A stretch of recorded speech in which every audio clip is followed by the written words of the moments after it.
제 삶에서 암이라는 것은 어머니의 병에서부터 시작되었습니다. 어머니는 처음 유방암 진단을 받으셨고 3년 뒤에 폐암, 다시 3년 뒤에 간암까지 진단을 받으셨습니다. 당시에는 전신 황달이 왔고 복수까지 찬 말기 상태였습니다.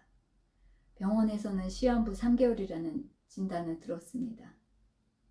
하지만 저희 가족은 그때부터 표준 치료 외에 다른 방법을 찾기 시작했습니다. 그리고 경희대 학장님을 지내셨던 원장님을 찾아가게 되었습니다. 말기 암 상태였던 어머니에게 한 달분의 약을 지어주셨습니다. 그 이후 시한부 3개월이던 어머니는 3년 반이라는 시간을 더 사시게 되었습니다. 그 과정을 통해서 저는 암이라는 병을 깊이 생각하게 되었고 그 과정 속에서 한의대에 진학하게 되었습니다. 이후 항암 치료를 전공으로 공부했고 박사학위 논문까지 쓰게 되었습니다. 암을 연구하고 암 환자를 진료하던 저에게 어느 날 암 진단이 내려졌습니다. 저는 양측 유방암에 임파 전이까지 있는 심각한 상태였습니다. 의료인이었지만 그 순간 모든 것이 무너지는 느낌이었습니다. 지식도 경험도 아무 의미가 없었습니다. 그때 저는 오직 하나님께 매달리게 되었습니다. 그리고 그 이후 제 삶에 하나님의 인도하심을 경험하게 되었습니다. 병원에서는 바로 수술하기보다는 암의 크기를 줄인 후 수술을 해야 하는 상황이라고 했습니다. 암이 커져 있었기 때문에 먼저 항암 치료를 통해 크기를 줄여야 수술이 가능하다는 설명이었습니다. 이미 임파 전이도 있었기 때문에 시간을 지체할 수 없는 상황이었습니다. 그래서 저는 선항암 치료를 시작하게 되었습니다. 하지만 항암 치료는 생각했던 것보다 훨씬 빠르게 몸에 반응이 나타났습니다. 항암을 하고 바로 다음 날부터 몸이 무너지기 시작했습니다. 심한 구토가 시작되었고 음식을 거의 먹지 못했습니다. 밥 한 수저 먹었는데 무려 17번을 토하게 되었고 변기통을 끌어안고 지내다시피 했습니다. 밥은 물론 죽도 못 먹었고 물만 마셔도 토했고 몸이 견디기 힘들었습니다.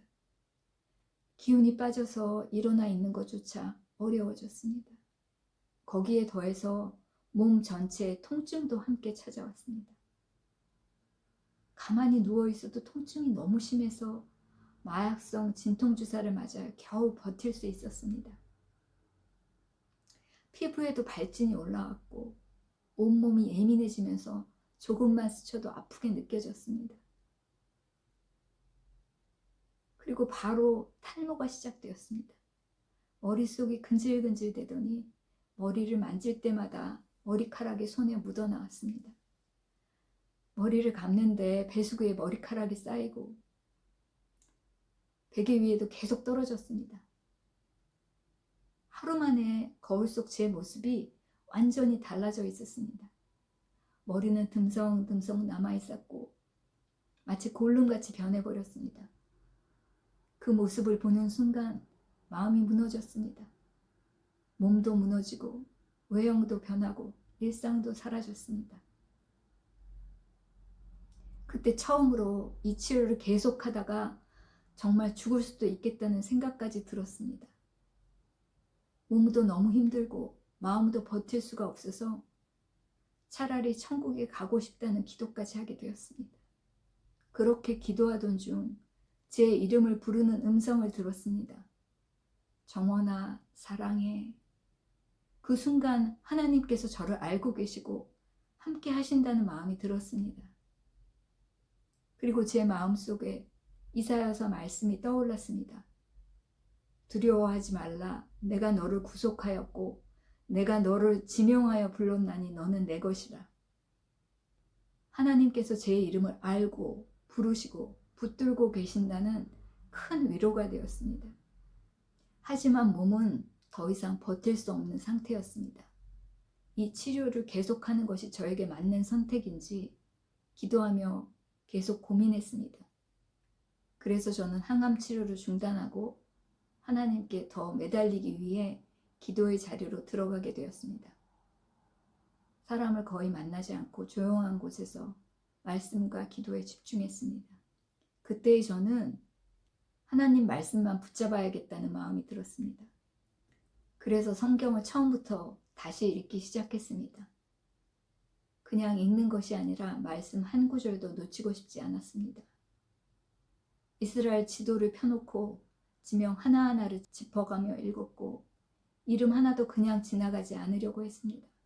그만큼 그때의 저는 말씀 아니면 붙들 것이 없었습니다. 성경을 읽는 시간이 점점 늘어났고 기도하는 시간도 길어졌습니다. 그 시간은 병을 잊기 위한 시간뿐만 아니라 하나님을 붙드는 시간이었습니다. 그러던 중 창세기를 읽다가 하나님께서 처음 사람에게 주신 음식이 씨 맺는 열매와 채소라는 말씀을 다시 보게 되었습니다. 또 다니엘서를 읽다가 왕의 음식을 거절하고 채소를 먹었던 다니엘과 친구들이 오히려 더 건강해졌다는 말씀을 보게 되었습니다. 그 말씀을 통해 제 삶을 되돌아보게 되었고 식생활도 단순하게 바꾸며 몸과 마음을 정리하는 시간을 가지게 되었습니다. 그렇게 말씀과 기도 가운데 시간을 보내며 약 1년여의 시간이 흘러갔습니다. 그 시간이 지나면서 검사에서 변화가 나타나기 시작했습니다. 암의 크기가 줄어들었고 임파전이도 보이지 않는다는 소견을 들었습니다. 하지만 어느 날부터 통증이 계속되기 시작했습니다. 수술을 해야 할지 계속 기다려야 할지 다시 두려움이 생겼습니다. 그래서 하나님께 기도하기 시작했습니다. 수술 날짜가 가까워졌지만 확신이 서지 않았습니다. 작정 기도를 하며 계속 매달렸지만 응답이 없는 것 같았습니다. 지친 마음으로 모든 것을 내려놓고 어찌할 바를 몰라 포기하다시피 누워있던 순간이었습니다. 그때 갑자기 제 몸을 관통하는 강한 느낌이 들었습니다. 온 몸을 통과하는 파동처럼 느껴졌습니다. 그 순간 분명한 음성이 들렸습니다. 내가 너를 안다. 그리고 동시에 큰 손이 제 몸 안에서 무언가를 떠서 밖으로 던지는 장면을 보여주셨습니다. 그 순간 저는 하나님께서 제 몸을 만지셨다는 확신이 들었습니다. 그리고 예레미야서의 말씀이 떠올랐습니다. 내가 너를 모태에 짓기 전에 너를 알았고 내가 태에서 나오기 전에 너를 성별하였고 하나님께서 저를 알고 계시고 지금도 인도하고 계신다는 평안이 찾아왔습니다. 그때 이제 수술해도 되겠다는 확신이 들었고 저는 그 이후 수술을 결단하게 되었습니다. 저는 양쪽 유방 모두 수술을 받았고 수술은 잘 진행되었습니다. 회복도 비교적 빨랐고 경과도 좋았습니다. 그 이후 시간이 지나 지금은 7년이 지나 8년 차가 되었습니다. 현재까지 검사 결과는 좋고 병원에서는 완치 대신 완전 관해 상태라고 합니다. 그래서 지금은 경희정원 한의원을 개원하여 암 환우분들의 회복을 돕고 있습니다. 암 환자였던 제가 이제는 같은 아픔을 겪는 분들과 회복의 길을 함께 나누고 있습니다. 저는 절망 속에서 하나님을 만났습니다. 그리고 그 하나님이 저를 살리셨고 이제는 같은 고통 가운데 있는 누군가의 소망이 되는 삶으로 저를 인도하고 계십니다.